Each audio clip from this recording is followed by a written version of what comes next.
Hi, I'm Kathy. I'm an art teacher, and my website is called Art Projects for Kids. Over the past 20 years, it has helped millions of kids learn how to draw. In today's drawing video, I'd love to show your students how to draw flowers. These are really simple, but they have a couple of extra touches that I think make them look really fancy. Let me show you what I mean. Now, the supplies you need for this project are pretty simple. Just drawing paper, pencil, black marker, and crayons. And for extra help, you can always download this free Matching Flowers tutorial from my website. Now, before you start to draw, I recommend taking a moment to create some guides on your paper first. All you have to do is fold and crease your paper in half in both directions. You'll end up having crease lines that match my tutorial, which really help as you plan your drawing. Step number 1. To begin your drawing, draw a grass line across the bottom of your paper.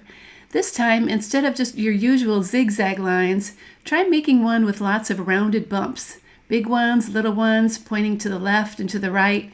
A wide variety will make your drawing really interesting to look at. Step number 2. Start the big left flower by drawing a center circle right about here. Then add some petals going around that circle. I'm going to make about 5 or so shaped like this. Step number 3.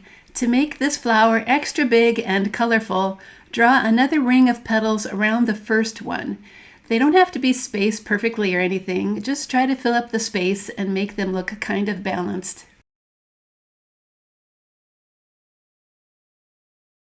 When the petals are done, connect this big flower to the grass with a slightly curved stem line. Then add another one right next to it. Step number 4. Now come some really simple leaves. If you tend to usually make yours with pointy ends, these might be fun for a change. They have rounded tips and a little fold line near the bottom. For a little extra fun, try adding a curly vine shape near the bottom. It's really easy to draw and kind of makes the flower look a little extra fancy too. Step number 5. To start the flower on the right, draw the small cup shape first, right about here.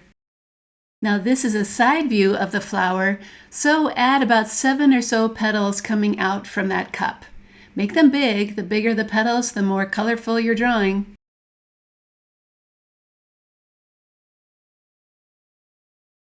When this flower drawing is done, connect it to the grass line with a stem line. Then add another one right next to it. Step number 6. Now this flower can get some of those fun leaf shapes too, and a little curly vine near the bottom. Just draw as many as you wish to fill up that space. Step number 7. Okay, there should be a little room left over in the middle. And because groups of 3 always make a nicely balanced drawing, add a very small flower in the center. Feel free to add some leaves to this one too. I'm just going to leave mine with a simple stem. Step number 8. To finish the drawing off, I'm going to add a tiny flying bug up in the left corner. And I think I'll add a larger one on the right side. This one starts with a body and 2 antennae. Also, draw some skinny wings in the back.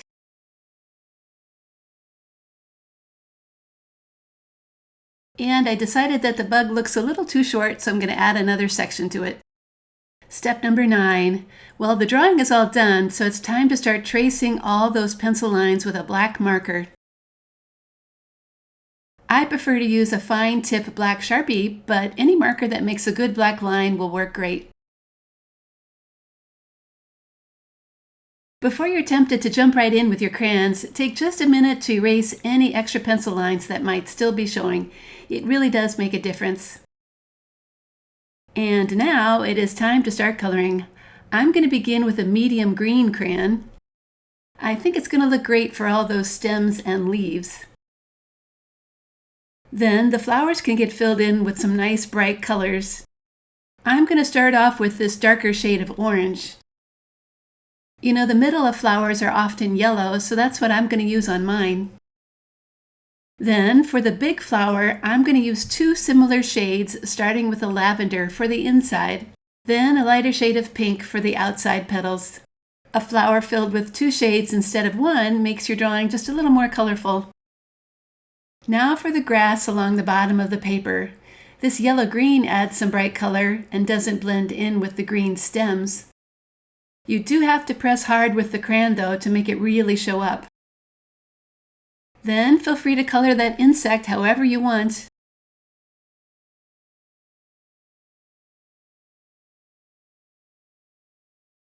That little bug on the left will need to be filled in too.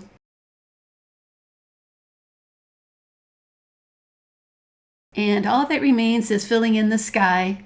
It's going to take some careful coloring to go around all those little shapes. But trust me, your drawing will look so much more interesting than if you just leave it white. And there are my finished flowers. I hope you learned a few new ways to draw them. It's kind of a shame to always draw them the same way and not try something different once in a while. Hey, thanks for joining me today, and I hope this tutorial taught you a little more about drawing flowers. Please check out my website, Art Projects for Kids, for more projects like how to draw a sunflower and how to draw a rose. Thanks again, and I hope to see you back here soon.